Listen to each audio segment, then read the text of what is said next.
हमको आपको भी ये चीज़ ध्यान देना चाहिए। इसीलिए कब्रों पे जाने के बाद अपने आप को संभालना चाहिए, बड़े अदब से खड़े होकर के फातिहा पढ़नी चाहिए। लेकिन आज लोग कहते हैं कि कब्र पे खड़ा होना हाथ बांध कर ये शिर्क है, क्योंकि ये नमाज के मुशाबे है। हज़रत मौलाना अब्दुल मुस्तफ़ा आज़मी अलैहिर्रहमा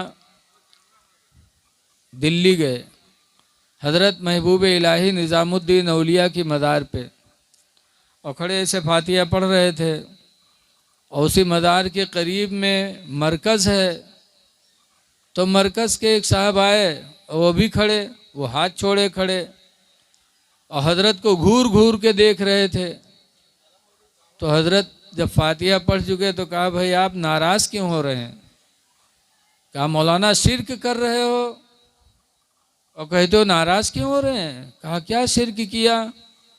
कहा, कब्र के सामने हाथ बांध कर खड़े हो, इस तरह खड़े हो जैसे कि नमाज पढ़ रहे हो, तो ये तो गैर खुदा की इबादत हो गई, शिर्क है ये।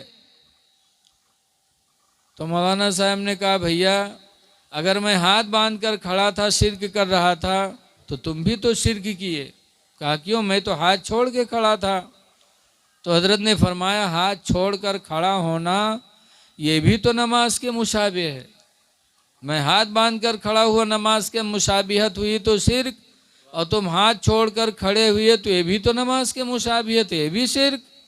कहा, मौलाना साहब नमाज में इंसान हाथ छोड़कर कहाँ खड़ा होता है, तो नमाज के मुशाबिहत हो गई।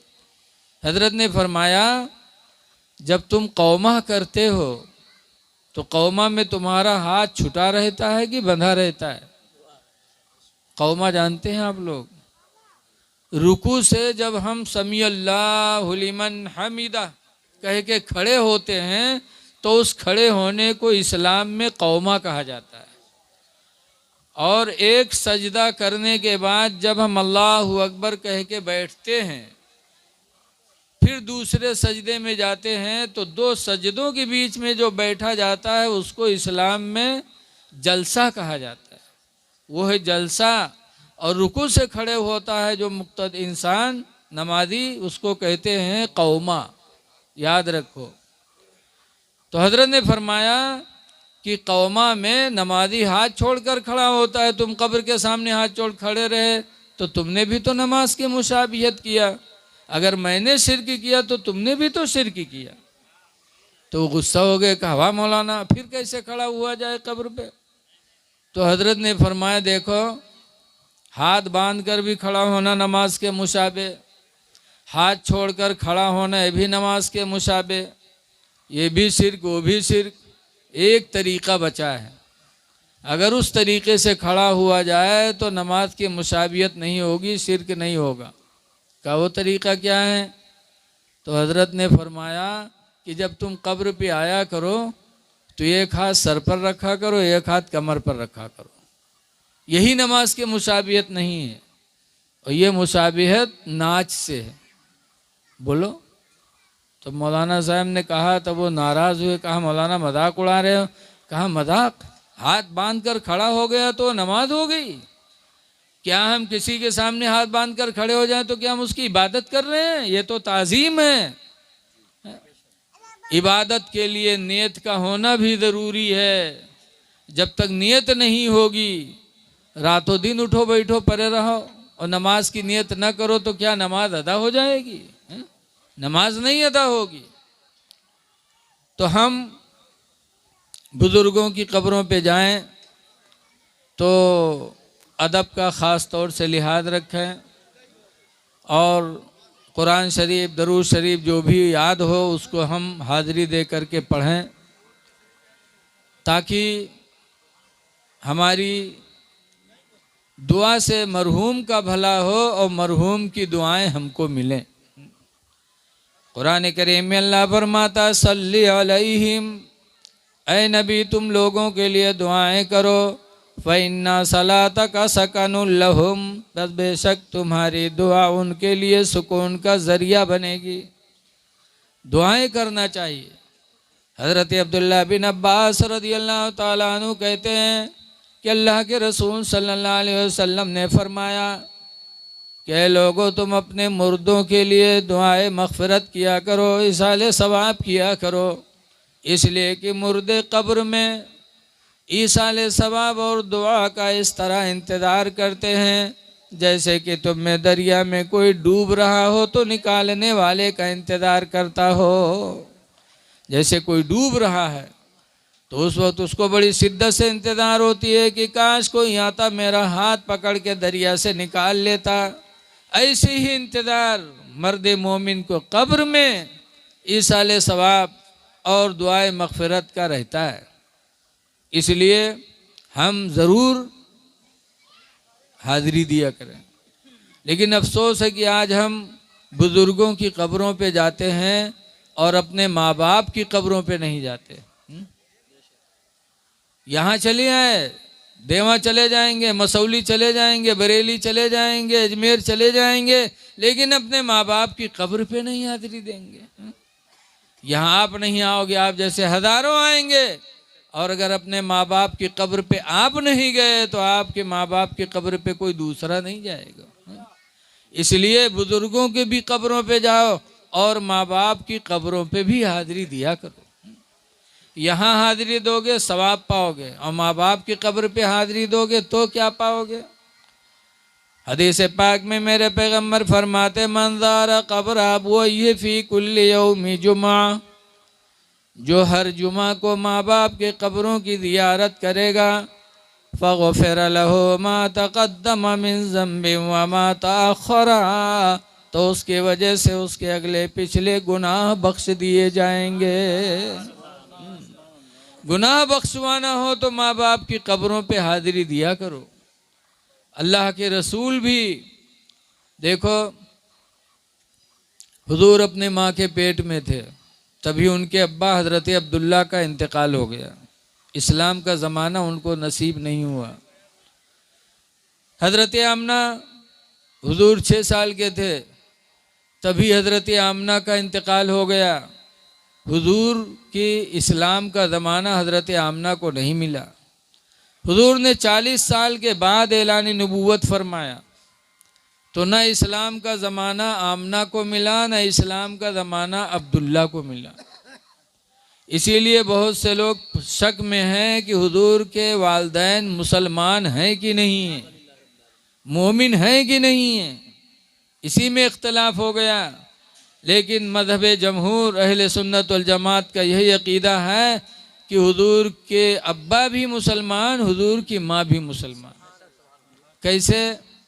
रवायतों में है कि हुजूर सल्लल्लाहु अलैहि वसल्लम एक दिन ऊँटनी पे बैठे सफ़र फरमा रहे थे, और हुजूर के पीछे हुजूर की बीवी हज़रत आयशा बैठी थी। जा रहे थे, चलते चलते मदीने से कुछ मंजिल की दूरी पर एक जंगल मिला। बहुत घना नहीं, कुछ मुख्तसर सा जंगल मिला। हज़रत आयशा फरमाती हैं कि वहाँ जैसे ऊँटनी पहुँचे कि हुजूर रो पड़े, और रो करके ऊँटनी से नीचे उतरे और जंगल में चले गए रोते हुए। हज़रत आयशा कहती हैं कि मैं परेशान कि आखिर क्या वजह थी कि अल्लाह के रसूल रोए और ऊँटनी से उतर कर जंगल में चले गए, कुछ बताया भी नहीं। फरमाते मैं परेशान थी कि इतने में थोड़ी देर के बाद हुजूर सल्लल्लाहु अलैहि वसल्लम वापस लौटे तो चेहरे पे मुस्कुराहट थी। तो मैंने पूछा अल्लाह के रसूल मेरे माँ बाप आप पर कुर्बान हों, कि आप गए रोते हुए और आए तो हंसते हुए, इसकी वजह क्या है? तो हुजूर फरमाते हैं आयशा जब इस जंगल इस झाड़ी से मैं गुजरा, इस झाड़ी में मेरी माँ हज़रत आमना की कब्र है, मुझे अपनी माँ की याद आए तो माँ की मोहब्बत में मैं रोने लगा। कब्र पे गया, मैंने दुआ मांगी तो अल्लाह ताला ने अपनी कुदरत से कब्र को शक किया। मेरी माँ आमना कब्र से निकली और उन्होंने कलमा पढ़ा, ला इलाहा इल्लल्लाह मुहम्मदुर रसूलुल्लाह, कलमा पढ़ के इस्लाम को कबूल किया। फिर कब्र में गई और कब्र मिल गई तो मुझे इस बात की खुशी हुई कि मेरी माँ को भी इस्लाम की दौलत नसीब हो गई। ऐसे ही अपने अब्बा के कब्र पे भी गए और हज़रत अब्दुल्ला की कब्र फटी और वो बाहर तशरीफ़ लाए और उन्होंने इस्लाम को कबूल किया। फिर अंदर गए, बहुक्म इलाही कब्र मिल गई। इसीलिए हम सब अहले सुन्नत व जमात का अक़ीदा है कि हुजूर के वालिदैन मुसलमान हैं, और ये भी अक़ीदा बना कि माँ बाप की कब्रों पे जाना मेरे पैगंबर की सुन्नत है, जाना चाहिए। और एक बात और है कि हुजूर के माँ बाप मोमिन हैं। कैसे? कुरान करीम 30वें पारे में अल्लाह ताला ने फरमाया है, ला उक़सिमु बिहाज़ल बलद, ऐ महबूब मैं इस शहर की कसम खाता हूँ। किस शहर की? मक्का की। व अन्ता हिल्लुम बिहाज़ल बलद, और इसलिए कि महबूब तुम इस शहर में चलते फिरते हो, इसलिए मुझे इस शहर की कसम। फिर आगे अल्लाह फरमाता ववालिदिन वमा वलद, और तुम्हारे वालिदैन की वजह से जिन्होंने तुम्हें पैदा किया। तो शहर मक्का को इज्जत मिली नबी के माँ बाप की बदौलत। इसीलिए कुरान में है कि तुम्हारे वालिदैन की वजह से जिन्होंने तुमको पैदा किया। बहरकैफ आज उर्स है, उर्स के मुनासबत से मैं बता रहा हूँ कि जहाँ बुज़ुर्गों की कब्रों पे जाओ वहीं माँ बाप की कब्रों पे हाज़िरी दिया करो। कब्रों पे जाने से हमको मौत याद आती है। हदीस पाक में ज़ूरुल क़बूरा, ऐ लोगों कब्रों की ज़ियारत किया करो। लिअन्नहा तुज़क्किरुल आखिरा, इसलिए कि कब्र की ज़ियारत तुमको आखिरत की याद दिलाती रहेगी। वलिअन्नहा तुज़हिदु फ़िद दुनिया, और इसलिए भी कि कब्रों पे जाया करो कि कब्र की ज़ियारत तुमको दुनिया में परहेज़गार बना देगी। सहाबा जाते रहते थे। हुजूर के एक दामाद हैं हज़रत उस्मान बिन अफ़्फ़ान, बहुत बड़े सहाबी हैं, सरकार के खलीफा हैं। हज़रत उस्मान की बात आ गई तो याद रखो कि अगर किसी से कोई गलती हो जाए तो फ़ौरन उस पर लाठी नहीं चलाना चाहिए, उसको समझाना चाहिए। जब वो न माने तब उसके ऊपर कोई सज़ा नाफिज करो। हज़रत इमाम आदम अबू हनीफ़ा रहमतुल्लाह अलैह के ज़माने में एक मुसलमान था, वो हज़रत उस्मान को यहूदी कहने लगा।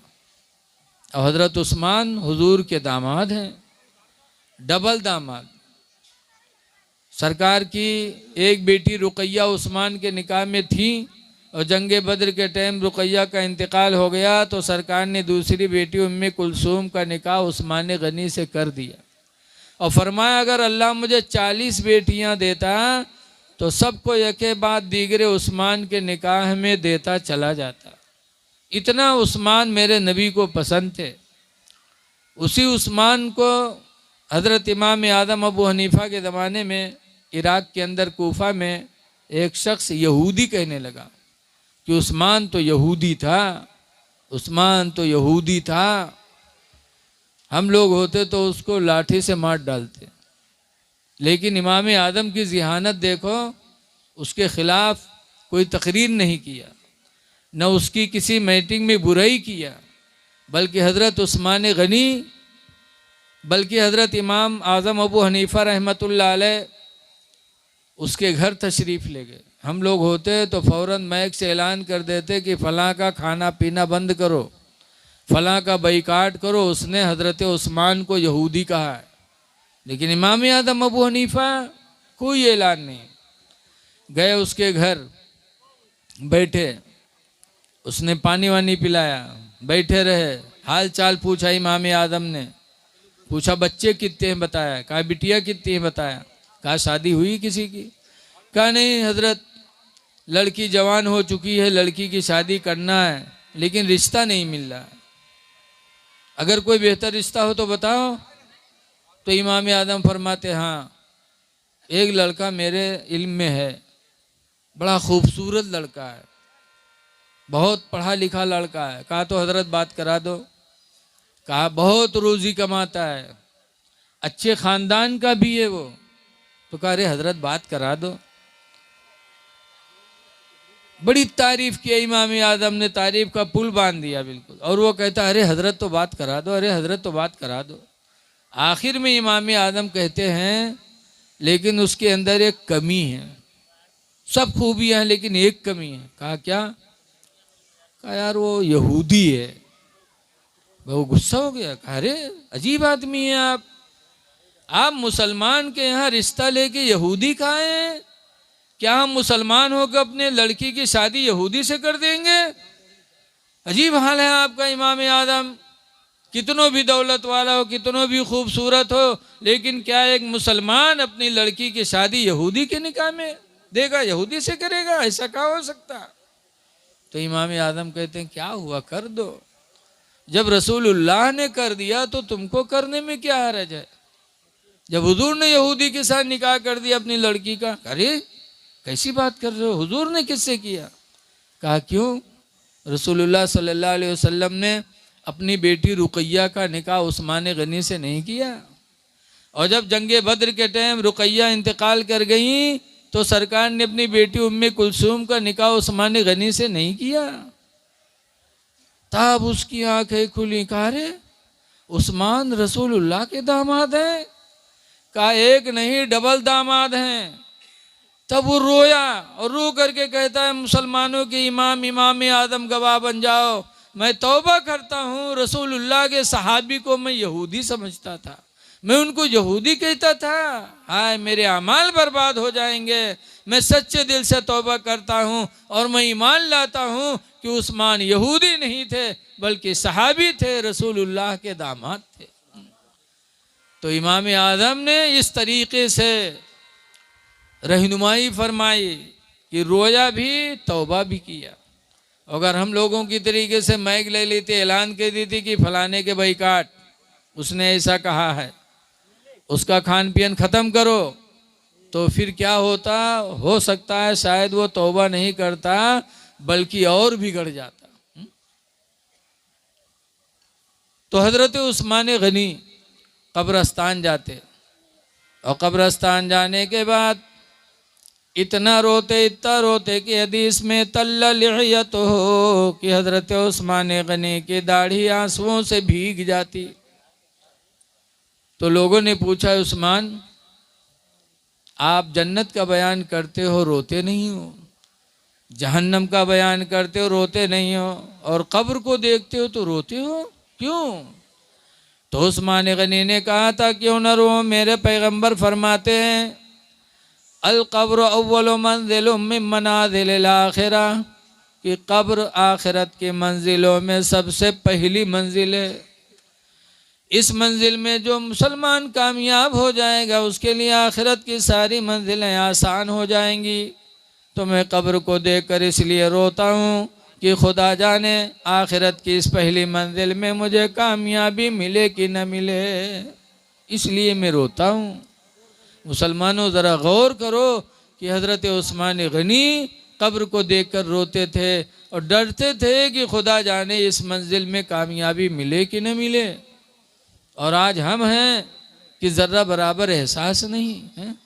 क्यों? हमारे दिल ढीठ हो गए।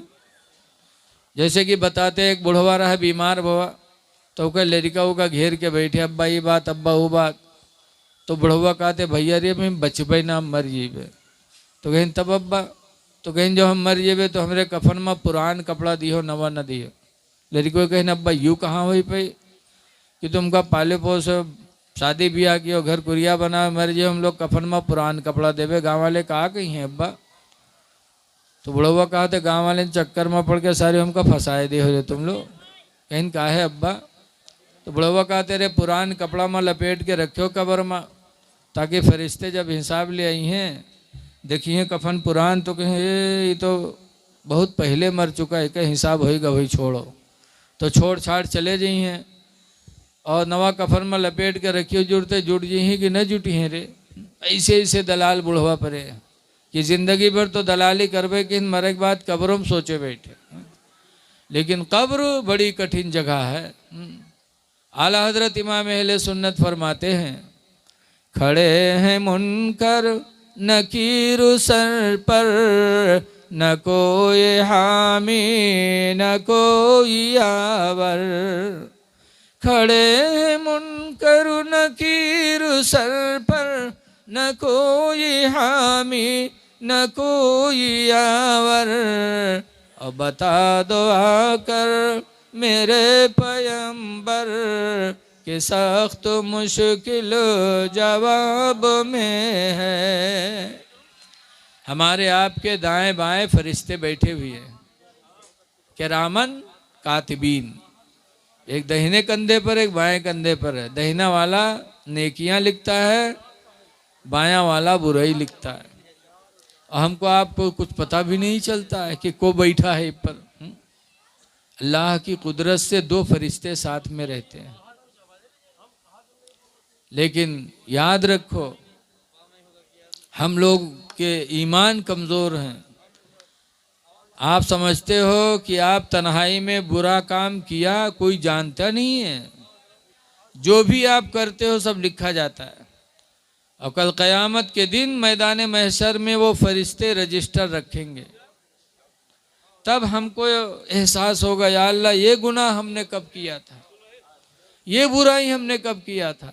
आला हजरत फरमाते हैं, खुदाए क़हार है गज़ब पर, खुले हैं बदकारियों के दफ्तर। अल्लाह फैसले पर होगा, हम सब के अमाल के दफ्तर खुले होंगे, रजिस्टर खुला होगा। खुदाए क़हार है गज़ब पर, खुले हैं बदकारियों के दफ्तर। और बचा लो आकर शफीए महशर, तुम्हारा बंदा अज़ाब में है। तो 4 दिन की ज़िंदगी अल्लाह ने दी है, अच्छे काम कर लो, कुरान पढ़ लो, नमाज़ें पढ़ लो।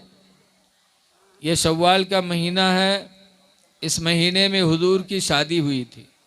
किससे? हज़रत आयशा रदी अल्लाह अन्हा से। हज़रत आयशा की उम्र कम थी, दुबली भी बहुत थी। जब सरकार के घर रुखसती होने का वक्त आया तो बड़ी दुबली थी।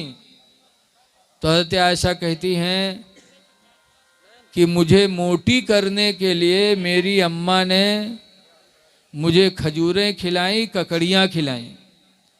खजूर और ककड़ी हज़रत आयशा ने खाया चंद दिन, तो खजूर और ककड़ी की बरकत से हज़रत आयशा को सेहत नसीब हो गई। पता चला कि आज सेहत लेना है तो हम ककड़ी और खजूर का इस्तेमाल करें, लेकिन आज टेबलेट का सहारा लिया जाता। और ऐसी टेबलेट खाए के ऐसा मोटात हैं कि कुर्सी भी पनाह मांगत, चारपाई चर्र चर्र होत। टेबलेट से मोटे न बनो, बल्कि नबी करीम के घराने की ज़िंदगी पढ़ो और उसको अपनाने की कोशिश करो। हुजूर फरमाते हैं, 2 दवाएं ऐसी हैं जो हर बीमारियों के लिए शिफा हैं। 2 दवाएं क्या? पहली दवा ये कि सुबह उठकर आदमी शहद चाट ले और कुरान की तिलावत कर ले, चाहे 2 ही आयत सही।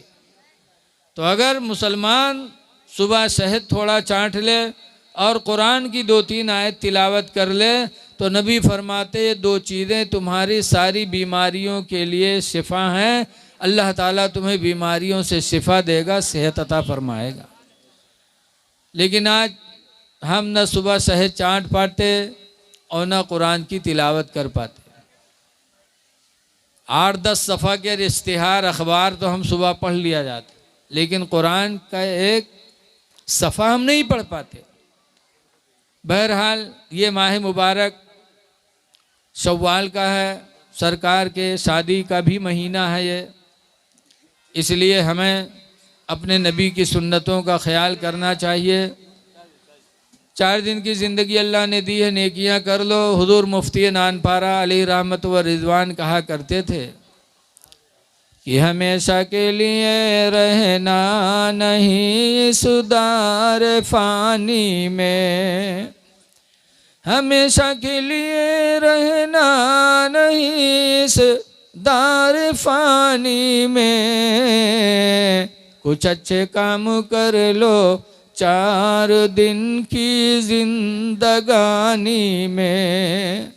और जो जीते हो तो इस दुनिया में कोई काम कर जाओ, जो जीते हो तो इस दुनिया में कोई काम कर जाओ। खुदा तौफीक दे तो खिदमत इस्लाम कर जाओ। दीन का काम कर लो। ईमान लाने के बाद मुसलमान पर सबसे ज़्यादा ज़रूरी चीज़ है नमाज बाजमात अदा करना। हमारी नमाज न छूटे पाए, चाहे मर्द हो चाहे औरतें हों। नबी करीम के ज़माने में हमारी माँ बहनों में कितना जज्बा था नमाज का। एक सहाबी हैं जिनका नाम है सफ़वान।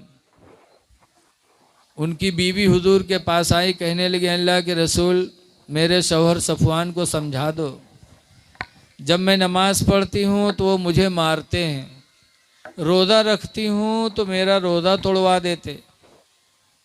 तो हुजूर ने सफ़वान को बुलाया और बुलाने के बाद फरमाया तुम्हारी बीवी है? कहा जी। क्या नमाज़ पढ़ती है तो मारते हो? कहा जी। रोज़ा रखती तो रोज़ा तोड़वा देते? कहा जी। कहा क्यों? साहबा झूठ नहीं बोलते थे। हम लोग है तो कि नहीं ये झूठी है, अल्लाह कसम कुछ नहीं करे। लेकिन साहबा नबी की बारगाह में सच बोला करते थे, हमेशा सच बोलते थे। नबी की बारगाह में बदर्जे वाला बोलते थे, क्योंकि जानते थे, अकीदा था कि अल्लाह की अता से ये हर बात जानते हैं। हम झूठ बोलेंगे तो भी पकड़ जाएंगे, और साहबा कहाँ झूठ बोल सकते। तो हज़रत सफ़वान कहते हाँ अल्लाह के रसूल मारता हूँ। कहा क्यों?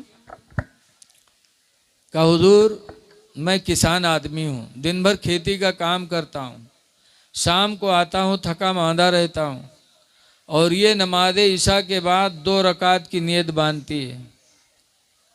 पहली रकात में सूरह बकरा की तिलावत करती और दूसरी रकात में सूरह आले इमरान की तिलावत करती। तकरीबन 4 पारा या 2 रकात में पढ़ती है और पूरी रात गुजर जाती। मैं जवान आदमी हूँ, मुझे इसकी हाजत रहती है और ये पूरी रात नमाज में रहती है, मेरा ख्याल नहीं करती, इसलिए इसको मैं मारता हूँ। फिर फरमाया रोज़ा रखती है तो रोज़ा तोड़वा देते। कहा अल्लाह के रसूल साल में सिर्फ 5 दिन ये रोज़ा नहीं रखती, ईद बकरा ईद और 11, 12, 13 जिलहिज जिसमें कुर्बानी का गोश्त चलता है, 5 दिन मुसलमानों के लिए रोज़ा रखना मना है, नाजायज़ है, रखोगे तो गुनाह पड़ेगा। तो कहा अल्लाह के रसूल सिर्फ 5 दिन ये रोज़ा नहीं रखती, 365 दिनों में 5 दिन नहीं 360 ये रोज़ा ही रहती है, रोज़ाना रोज़ा रखती है। और मैं किसान आदमी हूँ, मैं खेती से कभी दोपहर में थका मांदा आता हूँ, मुझे इसकी ज़रूरत पड़ती है और ये रोज़ा रख लेती, इसलिए मैं इसका रोज़ा तोड़वा देती। तो रसूलुल्लाह सल्लल्लाहु अलैहि वसल्लम ने सफ़वान की बीवी को समझाया, कहा रात में इबादत किया करो, कम किया करो, और अपने शौहर का ख्याल रखो, और दिन में रमज़ान के अलावा कोई नफली रोज़ा रखना हो तो शौहर की इजाज़त ज़रूरी है। बग़ैर शौहर की इजाज़त के कोई नफली रोज़ा औरत न रखे, क्योंकि शौहर को तुम्हारी ज़रूरत है। रमज़ान के अलावा नफली रोज़ा के लिए औरत को रखने के लिए शौहर की इजाज़त ज़रूरी है। तो सफ़वान की बात पर हुजूर ने उनकी बीवी को समझाया कि जब इजाज़त दे तब रोज़ा रखो। तो फिर उनकी बीवी कहते अल्लाह के रसूल ये फजर के टाइम सोते रहते हैं, ये फजर नहीं पढ़ते। शिकायत किया। आज अगर कोई शिकायत कह दे अपने आदमी के तो आदमी मारत मारत अधमरा कह दी। लेकिन जब सरकार से शिकायत किया सफ़वान की बीवी ने कि सफ़वान फजर नहीं पढ़ते, सो जाते, तो हुजूर ने उनसे फरमाया तुम फजर छोड़ देते? तो कहा अल्लाह के रसूल मैं किसान आदमी हूँ, मेहनत करता हूँ, आता हूँ, कभी कभी आंख लग जाती, नहीं उठ पाता फजर में। तो हुजूर ने उनको मलामत नहीं किया, फरमाया जब आंख खुले तो वक्त रहे तो अदा पढ़ो, वक्त ना हो तो कदा पढ़ लिया करो। इससे पता चला कि जब इंसान सो जाता है तो सोने पर शरीयत का हुक्म उस पर नहीं लगता। हाँ, अगर फजर के टाइम आंख लग गई, नहीं खुली, तो अब आप पर गुनाह नहीं है, जब आंख खुले तो आप पढ़ लो। लेकिन पता चले कि बिस्तरा पर हो, आंख खुली हो, जगते हो, काहिल बने पड़े हो और फजर छोड़ दिया, तो अब तुम पर गुनाह पड़ेगा। काहिली इंसान को बर्बाद कर देती है। इंसान को काहिली नहीं करना चाहिए। कारोबार में जो काहिली किए, कारोबार गया, इबादत में काहिली गई किया तो आखिरत चली गई। हम में तुम में काहिली बहुत है। इसीलिए मेराज की रात में जब 50 वक्त की नमाज अल्लाह ने दिया था तो हज़रत मूसा अलैहिस्सलाम पहले बताया देना कि आपकी उम्मत बहुत काहिल है, इतना नहीं पढ़ पाएगी। हमारी आपकी काहिलियों देख रहे थे। आज हम में तुम में भी बहुत काहिल हैं। बताते हैं दुई काहिल रहे, दोनों दोस्ती रहे, दोनों कहलवे घर से निकले, रास्ते में एक बैर के बिरवा देखें, पकी पकी बैर लाग रहा है, तो दोनों सोचें कि चलो नीचे लेटा जाए, कोई यही तूर के खवाए दे तो खाए लिया जी। तो दोनों लेटे। इत्तेफाक से एक पकी बैर गिरी। जब गिरी तो दोनों देखें, अब परे इंतजार में कि कोनो आवे, उठाए के मुँह में रख दे तो खाए लिया जाए। इत्तेफाक से एक मुसाफिर निकला तो उसका एक काहिल भला इसके इधर आ, इधर इनका बात कही नहीं, बैरिया हमरे मुँह में डाल दे। तो डाल दी तो कह जाए लाग। जब जाए लाग तो कहते कहाँ जाते, इधर आओ ना, कहीं का है। कहने हमरे मुँह से बीवा को निकाली, बीवा तो निकाल दे। तो वो दुई लात मारी, कहीं बीओ मुँह से नहीं निकाल पावा तो तुम। तो दोसर का कहलवा कहते और दुई लात मार। अब हमरे मुँह पर कुत्ता मुँह ततरा से कह रहा है भगा दो, तो नहीं भगाइस रहा। ऐसे ऐसे काहिल हम में होंगे। बताइए, मस्जिद के करीब में है, अजान हो रही है, अब बिस्तर पे पड़े हैं। ऐ लोगों, नमाज पढ़ लो। साहबे किराम की जिंदगी हमारे तुम्हारे लिए नमूने अमल है। हजरत खब्बाब रदियल्लाहु अन्हु को दुश्मनों ने पकड़ लिया और पकड़ने के बाद ले गए, कहा खब्बाब इस्लाम छोड़ दो वरना तुम्हें फांसी देंगे। खब्बाब कहते फांसी दे दो लेकिन इस्लाम तो नहीं छोड़ सकते।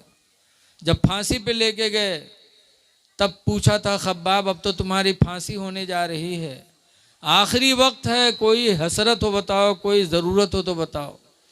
तो खब्बाब ने आखिरी वक्त अपनी ख्वाहिश जाहिर किया था कि मेरी आखिरी ख्वाहिश यही है कि मुझे 2 रकात नमाज पढ़ने का मौका दे दो। तो लोगों ने कहा था पढ़ लो। जब खब्बाब ने फांसी से उतर कर जल्दी वजू बनाया, 2 रकात नमाज जल्दी जल्दी पढ़ी और फांसी पे फिर पहुंच गए। तब लोगों ने कहा खब्बाब तुम्हारी ज़िंदगी की आखिरी नमाज थी और तुमने इतनी जल्दी किया। कहा इसलिए जल्दी किया कि ताकि तुम लोग ये ना सोचो कि मुसलमान मौत के डर से नमाज में देरी लगाते, इसलिए मैंने जल्दी किया। तो लोगों ने कहा नहीं छोड़ोगे इस्लाम? कहा इस्लाम कहाँ छोड़ सकता। तो हजरत खब्बाब के हाथों को फैला करके उनके उंगलियों पे लोहे की कील ठोका कुफार ने। कीलें ठोकी 10 उंगलियों पे। जब कील ठोकी उस वक्त भी हजरत खब्बाब ने इस्लाम को नहीं छोड़ा, बल्कि मदीना की तरफ मुँह किया और कहा या रसूल अल्लाह उन्जुर हालना, अल्लाह के रसूल हमारे हाल पे नज़र करो। तो कुफ़ार ने हज़रत खब्बाब के चेहरे को पकड़कर मदीने से दूसरी तरफ मोड़ दिया। तब खब्बाब ने कहा था ऐ लोगो, खब्बाब के चेहरे को तो मदीने से मोड़ सकते हो, लेकिन खुदा की कसम खब्बाब के दिल को कभी मदीने से जुदा नहीं कर सकते। और ये कहते कहते खब्बाब ने शहादत ले ली। चलते चलते न नमाज छोड़ी न नबी करीम की मोहब्बत छोड़ी। ऐ लोगो, हमको आपको चाहिए कि अपने नबी से सच्ची मोहब्बत करें। सहाबा इसीलिए कामयाब थे। किसी कहने वाले ने कहा है कि इश्क़ नबी ने दिल को मेरे दिल बना दिया, इश्क़ नबी ने दिल को मेरे दिल बना दिया, और महशर में मुंह दिखाने के काबिल बना दिया। और आए न थे हुजूर मगर उनका चर्चा था, आए न थे हुजूर मगर उनका चर्चा था।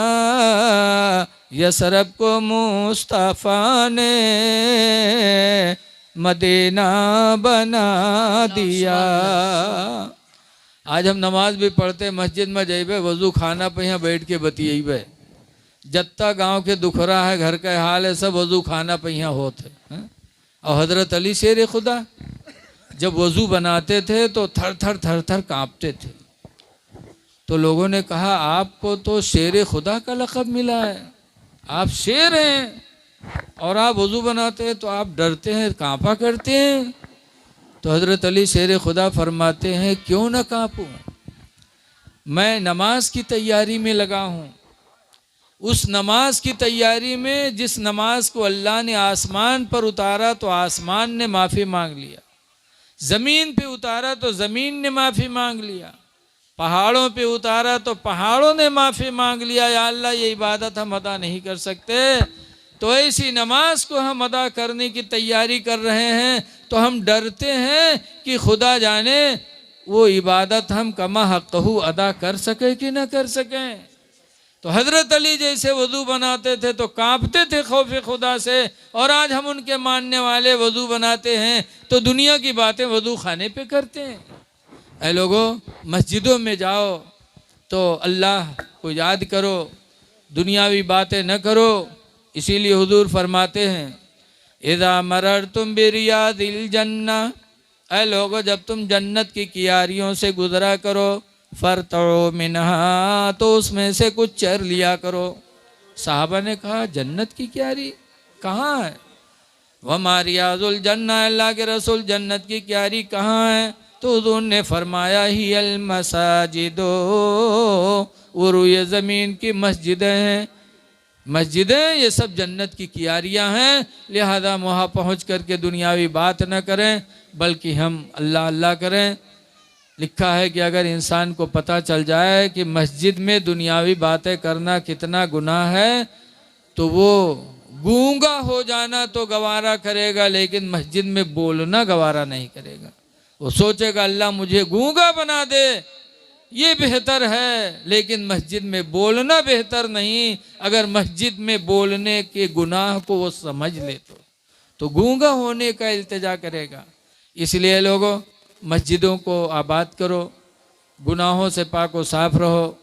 माँ बहनों से भी गुजारिश है कि अल्लाह को याद करो, खुदा जाने किस वक्त बुलावा आ जाए, तो हमें अल्लाह वाले की बारगाह में पहुंचकर हमें अपने आप को सुधारना चाहिए और ये सोचना चाहिए कि सबका उर्स नहीं हो रहा है, इन्हीं का क्यों हो रहा है। इसका मतलब कि इन्होंने अपनी ज़िंदगी में खुदा को राज़ी किया तो आज दुनिया उनके दरवाजे पर है कि ये हमसे राज़ी हो जाए। ऐसे हमको आपको भी चाहिए कि अल्लाह को राज़ी करें ताकि दुनिया से जाने के बाद हमारे लिए भी कोई दुआएं मग़फ़िरत कर सके।